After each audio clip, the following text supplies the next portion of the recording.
The title is based on Homer's The Odyssey. On their way home from the Trojan War, Odysseus and his crew are blown onto the shore of the island of the Lotus Eaters. There, the crew partake of the lotus flower that everyone eats and become so intoxicated that they forget about ever returning home. Arriving in Taipei with only $100, the author sets out on a last hurrah to find both a great kung fu master and enlightenment, but soon becomes one of the modern lotus eaters, expats from all over the world that have become so intoxicated by the exotic lifestyle of Taipei's underground that they forget about ever returning home. What begins as a quest for meaning descends into hedonism and ends in a classic Greek tragedy of madness, murder, and suicide.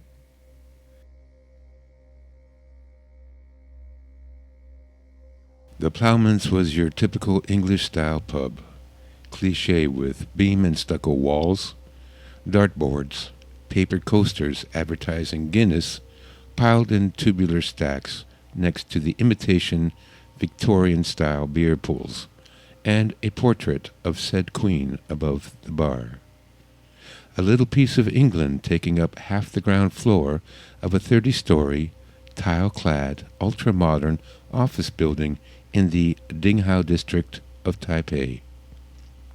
Dinghao, which means very good, number one, and a thumbs up, depending on the context, is the upper-scale East End, known for its night market and ritzy underground discos. At least, that's what we knew it for. Like many cities, Taipei began as a trading outpost along a river and expanded outwards from there. 20 years earlier, Dinghao was a rice paddy with a couple of dirt-floored farmhouses. Since then, Taipei has spread eastwards, paving over the rice paddies and piling on ever newer, ever taller high-rises. Because of the innumerable office buildings in Dinghao, most of my clients were in the area, and I often killed time between classes in the Plowman's. It was late afternoon, and I had some time before my 6 o'clock class. I was reading a copy of the China Post, laid out on the bar, when I sensed a movement behind me, followed by a large hand slamming down on the newspaper in front of me. The hand lay motionless for a moment, and then slowly it pulled the paper away from under my nose. I remained calm.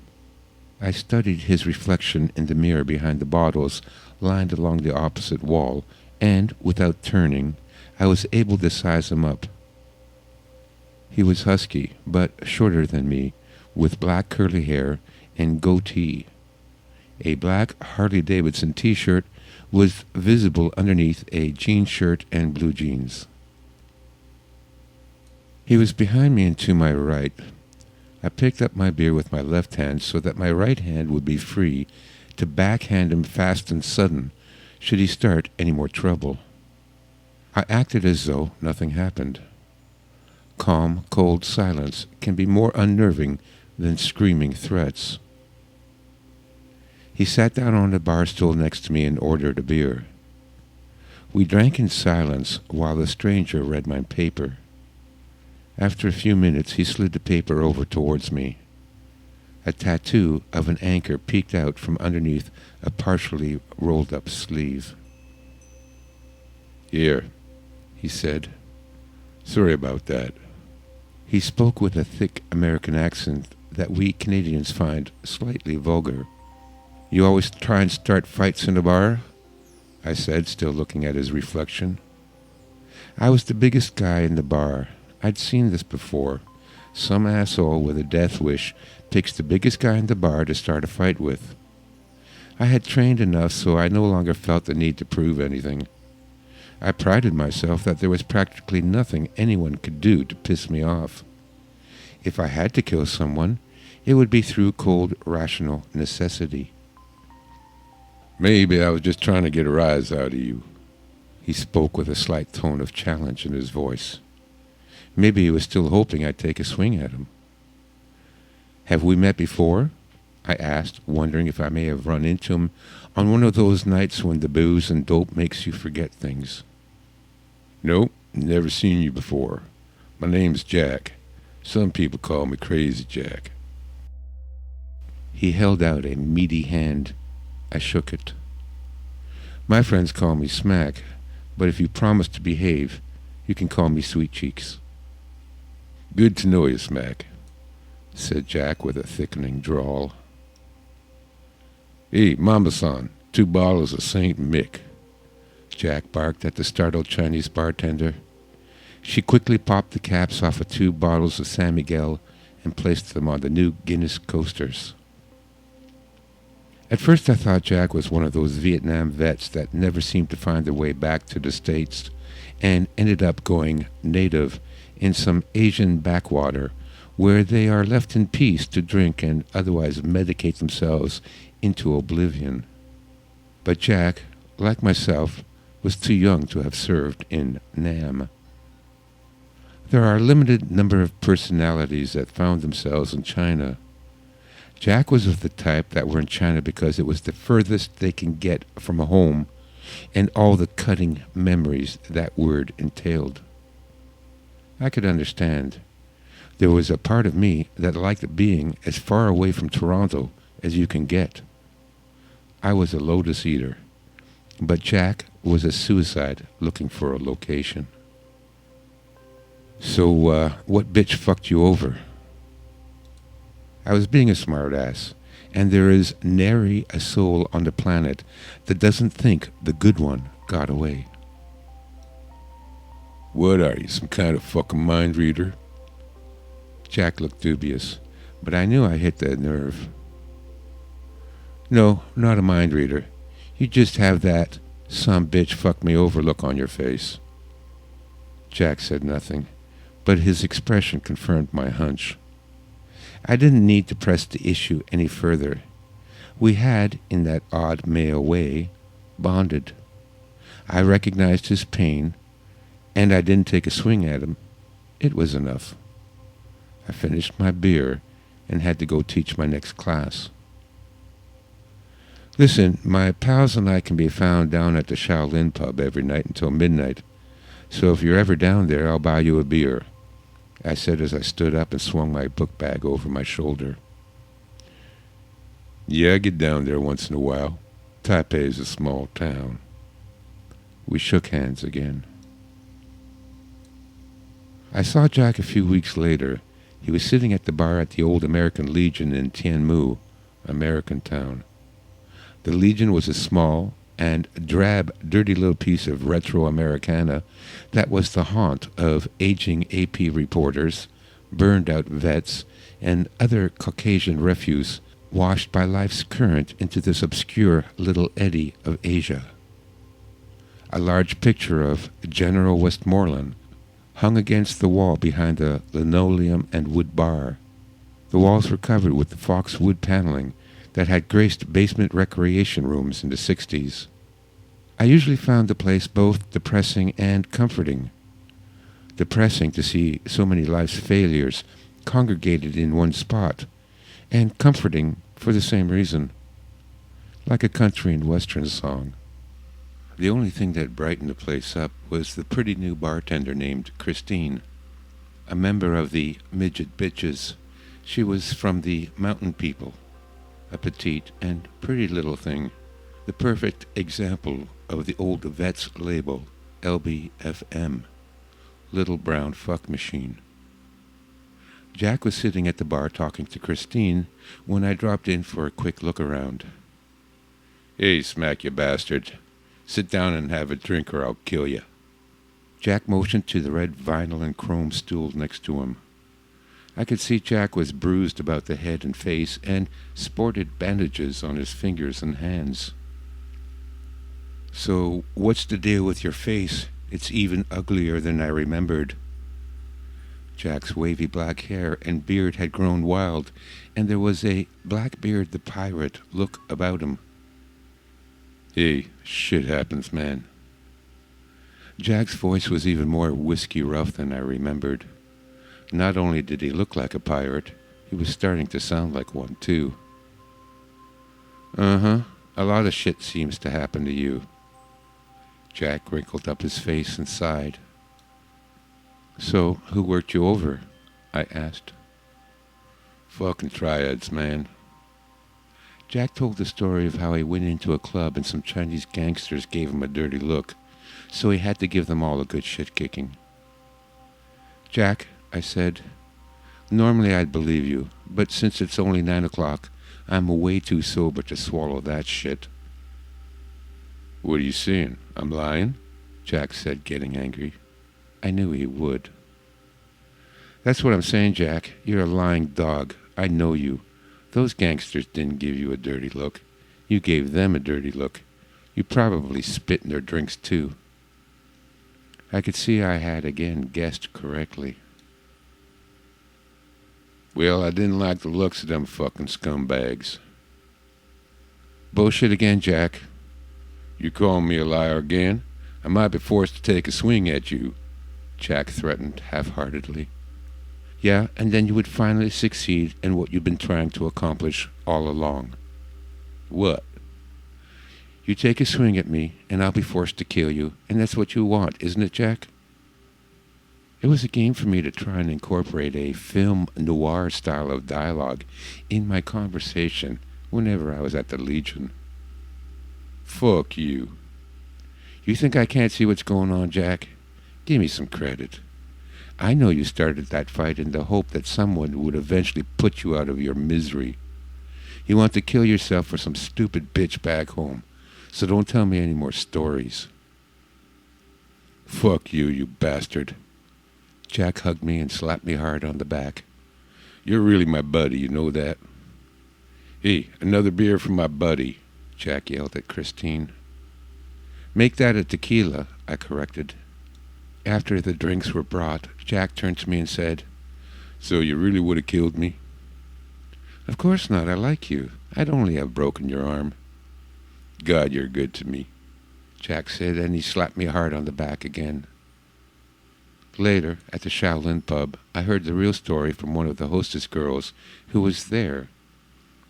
A few weeks earlier, a warning went around to stay away from the Buffalo Town Club, one of the all-night discos located along Chongshan Nanlu, in what is the Taiwanese area of town. Littered with karaoke bars and barber shops, it wasn't one of the best areas to be in. The story goes that several white guys were hitting on a couple of Tai Mei, street gang girls, who are always seductively dressed in the shortest skirts and most revealing blouses. They laughed off the threats from the boyfriends. Street gang members are usually diminutive and thin as bones, but they are able to summon a dozen members with a phone call, and as the foreigners left the club, they were jumped in the lobby and shit-kicked and beaten with beer bottles. But they were plain stupid and asking for trouble. It is an unwritten rule the world over that if some woman in the bar is spoken for, then lay off. If not, then expect to duke it out. It was easy to get away with the veritable diplomatic immunity foreigners had. We can get away with outrageous behavior, but causing gangsters to lose face will override diplomacy, and stompings will result. Of course, Jack went to Buffalo Town.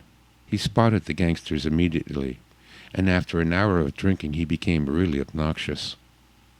He provoked them on several occasions, and they tried to ignore his insults. Chinese gangsters avoid foreigners like the plague, since an offense committed against an American is investigated by the International Police Department.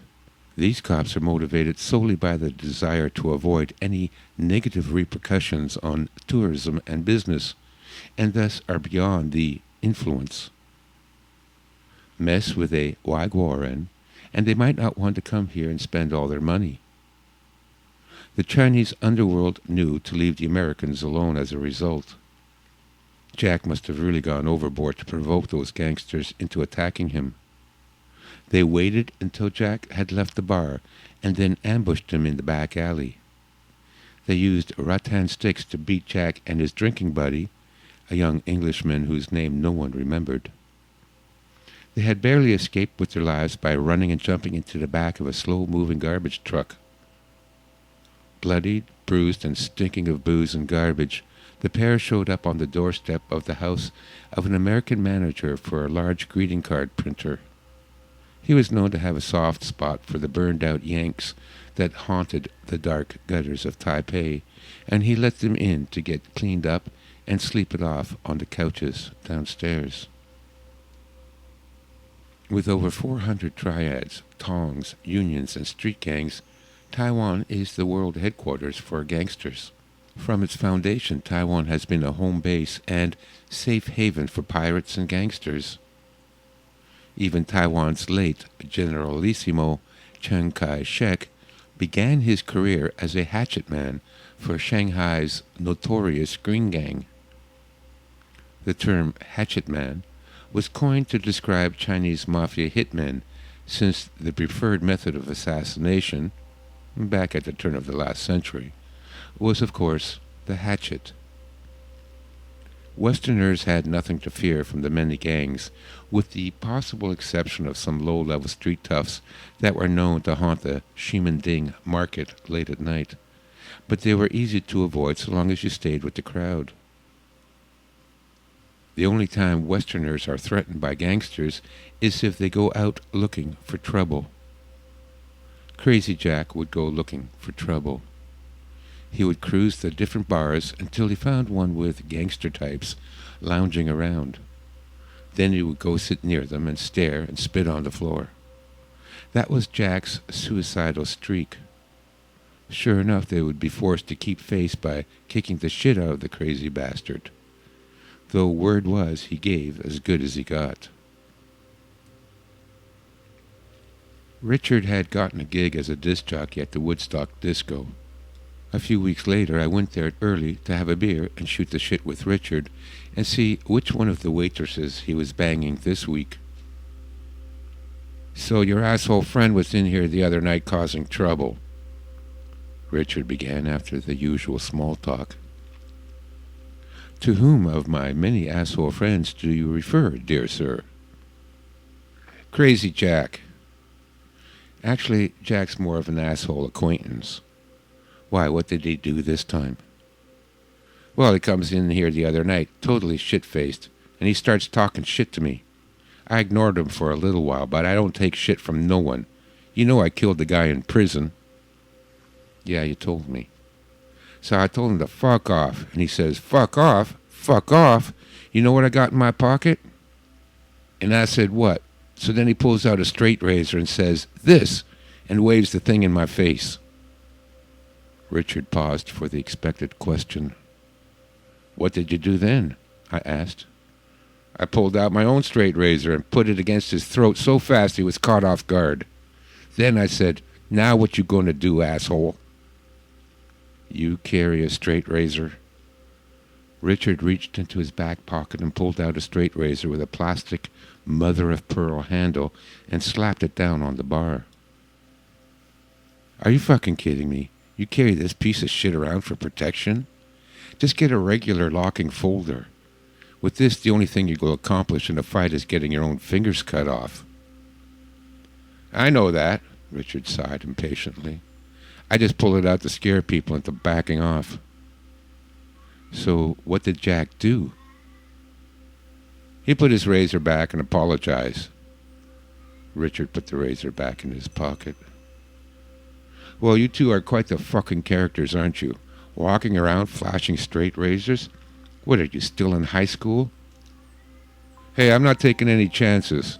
There's all kinds of nuts walking into the Woodstock, and if Jack hadn't put back his razor, I would have cut his throat." "Go away." "No, really, I would have cut him. Jack is unpredictable when he's drunk. Just 'cause he's an American asshole doesn't mean he wouldn't have cut me out of plain drunken stupidity." "Well, I think you're both getting a little too paranoid."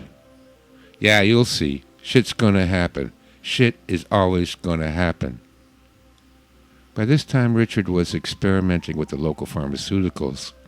In the fashion of America's old patent medicine era, Many Chinese medicine cures contained considerable quantities of narcotics. Richard had found a sleep medicine that was 65% pure opium. There was another cough medicine that contained 35% codeine. Both came only in liquid form and were sold in small 2-ounce plastic bottles. They were relatively cheap and you did not need a prescription. Consuming both medicines simultaneously, Richard created his own version of a speedball. But he was becoming steadily more twitchy, and not just paranoid, but darker. While I knew Richard was in Taiwan hiding out, I had assumed that Jack, what with the straight razor incident, was yet another American criminal on the lam. But I was wrong. Over the months, I ran into him from time to time. Usually I would end up helping hustle him out of a bar or club where he was starting trouble, or picking him up from the floor and pouring him into a taxi. But there were occasional gaps of sobriety in which, for a short time, he would carry on a rational conversation. Despite his appearance and my initial appraisal, Jack came to Taiwan as a nuclear engineer. He had signed the standard 2-year contract to work on the maintenance team for one of Taiwan's nuclear power stations, installed with U.S. assistance and liable to American consultants. The money was good, and Jack figured he'd save a good chunk of cash to bring back to his wife and 2 kids. After a year, he received a letter from his wife, informing him that she had moved out of the small bungalow in Podunk, West Virginia, taken the kids, moved in with his best friend, and filed divorce papers. They had problems even before he left Taiwan. The money was always a problem. The anti-nuclear movement had put a damper on the nuclear reactor business, and so there was an excess of nuke engineers. There were several years of working odd jobs to make ends meet. The shortfalls would cause his wife to have anxiety attacks that left everyone shaken and edgy. There was word from a former associate about work overseas, and so Jack decided that was better than what was happening at home. He took a chance, he knew, in leaving his wife alone at such a troubled stage in their marriage. But he figured since most of the trouble stemmed from a lack of money, so long as he sent home the paycheck, everything would coast along until he got back. Jack took the Dear John letter hard. He took to drinking, though he managed to fulfill the term of his contract. He couldn't go home.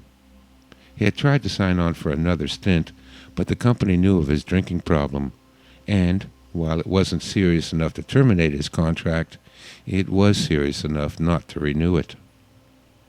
Jack had saved enough money so he could devote full time to fucking up his life. Things seemed to be going according to plan, and then Jack was arrested for attempted murder. Well, your asshole friend has really fucked himself now. I was in the Woodstock, and Richard was working the bar. Richard was there when it happened. I was here and I saw the whole thing. What the hell are you talking about? Your friend, Crazy Jack, Richard said condescendingly. Haven't you heard? Heard what? Jack cut a guy's throat last night. Richard paused to let it sink in. I told you he was a crazy asshole. Richard was working as DJ at the Woodstock the night before when Jack came in loaded for bear.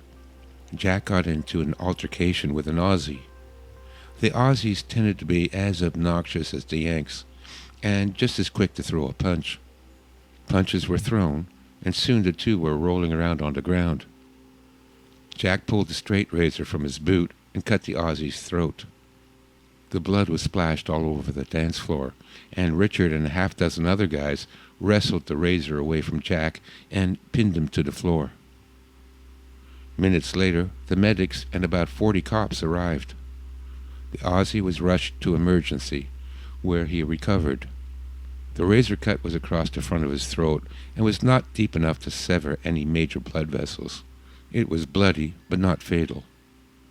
The cops cuffed and searched Jack. They found 3 straight razors on his person. That didn't make Jack look too good. While the Chinese police were reluctant to arrest foreigners, cutting throats was definitely stepping over the line, and Jack was hauled off to jail and charged with attempted murder. So they found 3 straight razors on him? I asked Richard after he finished telling me the story. Yeah, I told you it was crazy. I only carried 2, one in my back pocket and one in my sock, answered Richard with pride. What the hell is with you guys and straight razors? They're cheap. You can buy them down in Ximending Market for 50 cents. That way, if you have to cut someone, you can just toss it afterwards because they're so cheap. You're losing it. You know that? I mean, how many throats do you cut in an average day that you have to worry about the price of cutlery? I think all those medicines are fucking with your head. Richard just raised his arms and shook his head as if he were so completely exasperated by my stupid questions he was no longer going to humor me with an answer. For the next 2 years, Jack was not seen. There were rumors. One said that he was let out on bail and then paid some fishermen to smuggle him to the Philippines. One version said he made it. Another that they cut his throat and dumped him overboard before getting anywhere near the Philippines. Another rumor said he was murdered in prison by the same gangsters he had fought with so many times before. But the truth was stranger than rumor.